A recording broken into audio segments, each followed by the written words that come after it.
16주 노예가 아니라 봉사자로.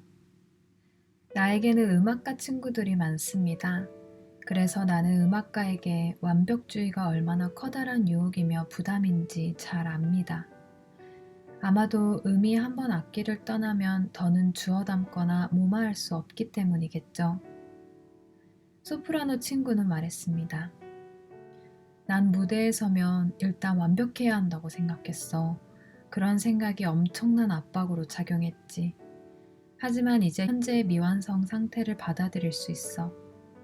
당장 완벽하지 않아도 완성을 향해 성장해 가야 한다는 걸 알았거든. 옆에 있던 오보의 주자가 덧붙였습니다. 불만족도 중요해. 그런 마음이 나를 계속 발전하게 했으니까. 하지만 그게 지나쳐 완벽주의를 고집하게 되면 오히려 발전에 제동을 걸어. 완벽해야 한다고 생각하면 두려움이 몰려오니까. 순회 연주를 하던 피아니스트도 이렇게 말했습니다. 난 바흐를 나처럼 연주하면 안 된다는 걸 깨달았어. 내 연주에는 늘 열등감이 서려 있었지.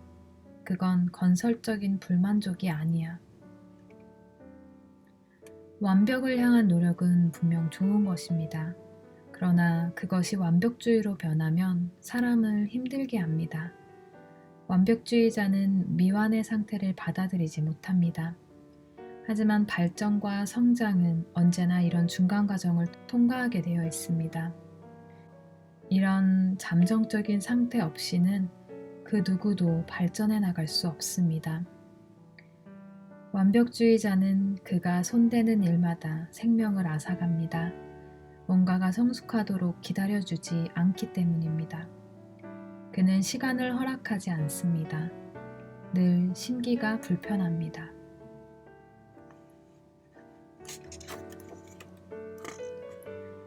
Day 1.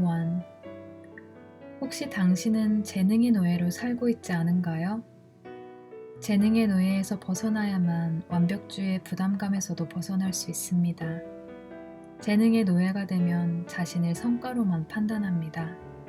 이만저만하게 해야 사람들의 인정을 받아 나는 내 재능의 대가로 먹고 사는 거라고. 노예는 자기 재능 뒤에 늘 성공과 갈채가 따르기를 기대합니다.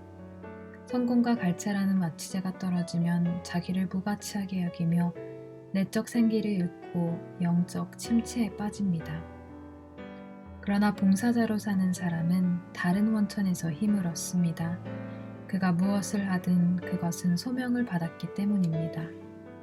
그는 재능을 받았지만 그 재능은 자기를 높이고 스스로 비중 있는 사람이 되라고 주어진 것이 아닙니다.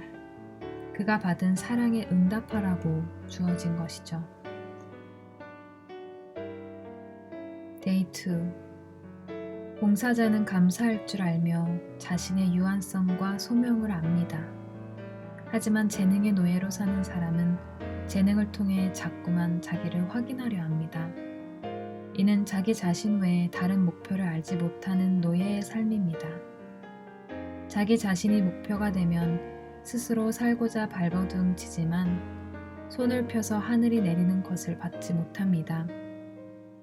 소명을 모르는 삶에서 재능은 오히려 존재를 갉아먹습니다.